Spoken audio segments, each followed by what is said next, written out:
Hello, Toman here. Welcome to my HDR tutorial. Today I will talk a bit about theory of HDR and the reasons why do we need it at all. It's also possible that you have heard that HDR is artificial, unnecessary, unnatural, unrealistic, etc. Well, what I will try to do is to prove that such saying is wrong. Sometimes HDR is the only way to create good image ones that are properly exposed.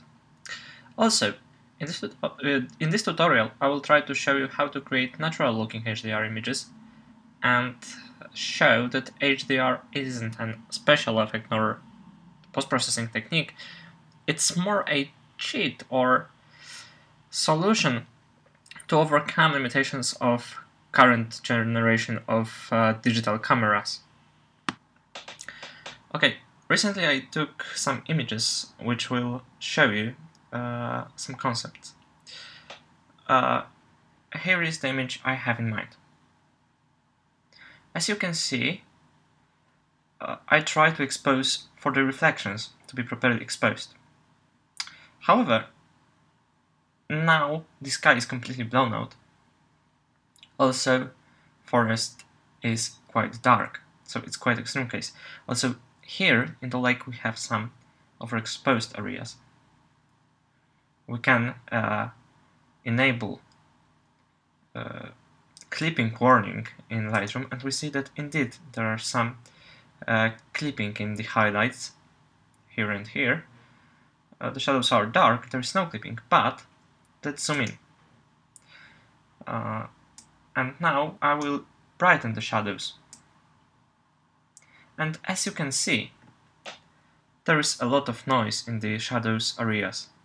It means that the shadow areas are not really usable because they contain very little information. Okay, let's reset my changes. Now, I took some other images to properly expose for the forest.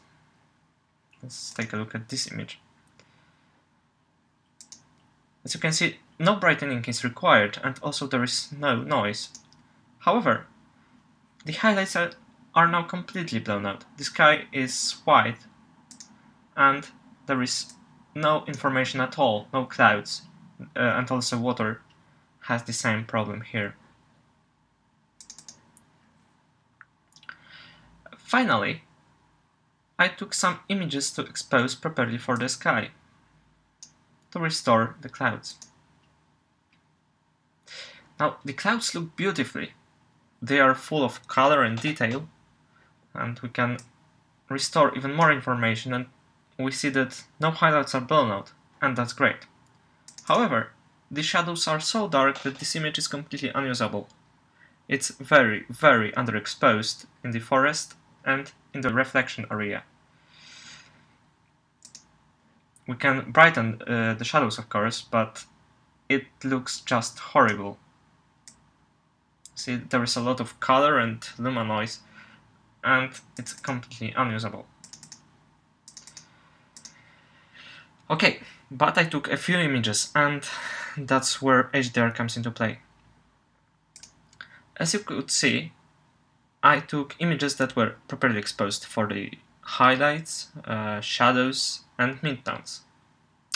What if we could combine these images so one image contained information about correctly exposed highlights, another about shadows, and another about midtones?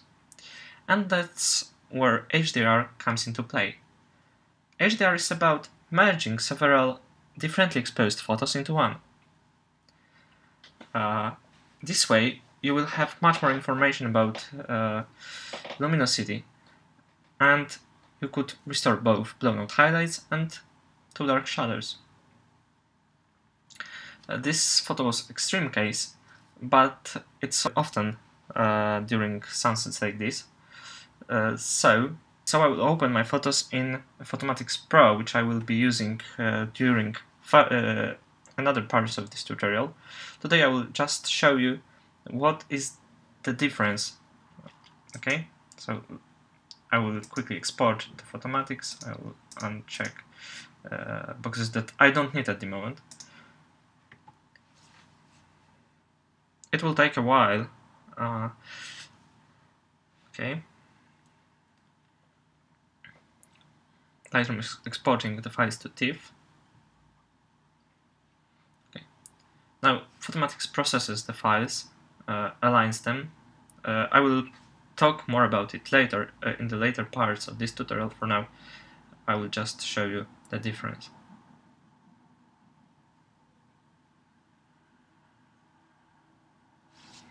Okay, I will just make some quick adjustments here.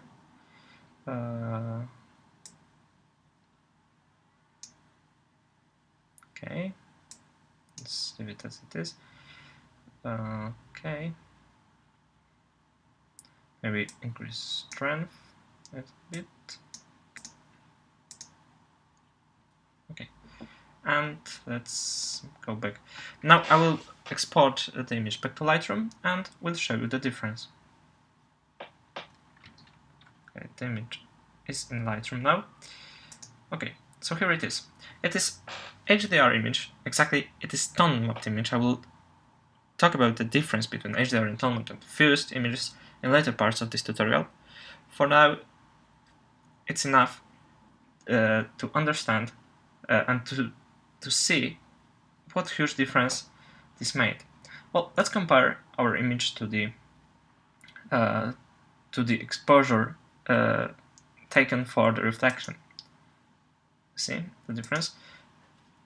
The forest is correctly exposed. The highlights are correctly exposed. And finally, the reflections are correctly exposed. In this photo, the sky was blown out. In this photo, it was even worse, and also only this forest was correctly exposed. Finally, in this image, the clouds were perfectly exposed. However, the forest and the reflection was greatly underexposed.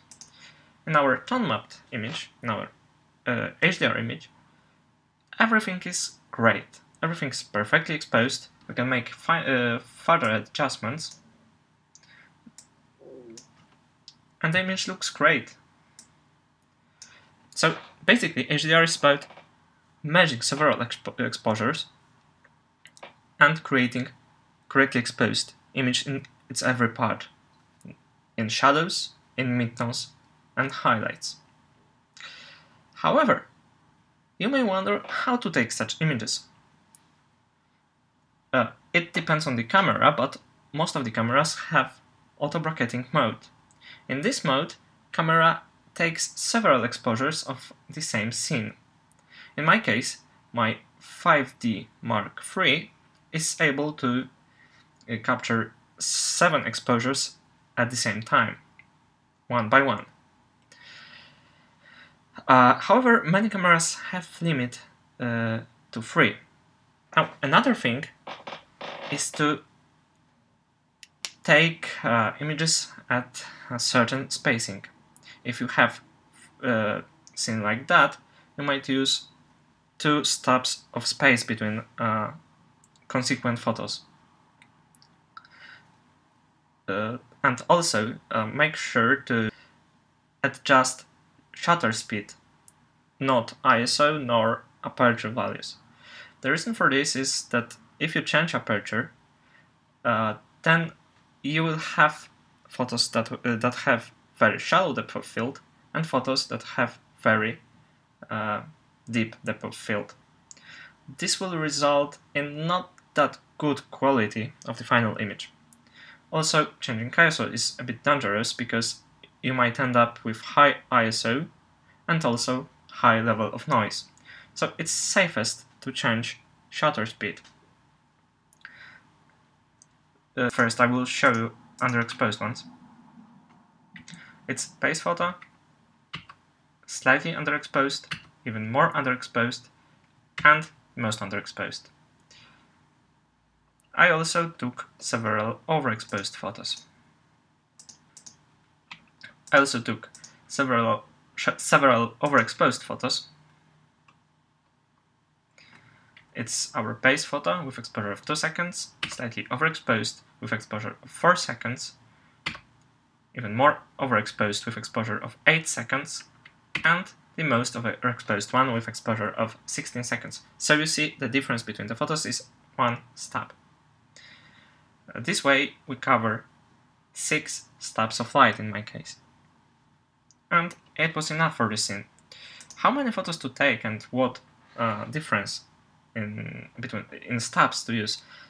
Well, you will learn this by time, because there is no golden rule. Sometimes 3 photos are enough, sometimes 5 photos are enough, sometimes you will need 7 photos, and sometimes even 9. It really depends on the scene and the subject you are shooting. I hope you enjoyed the first part of the HDR tutorial. Thanks for watching, and see you in part 2.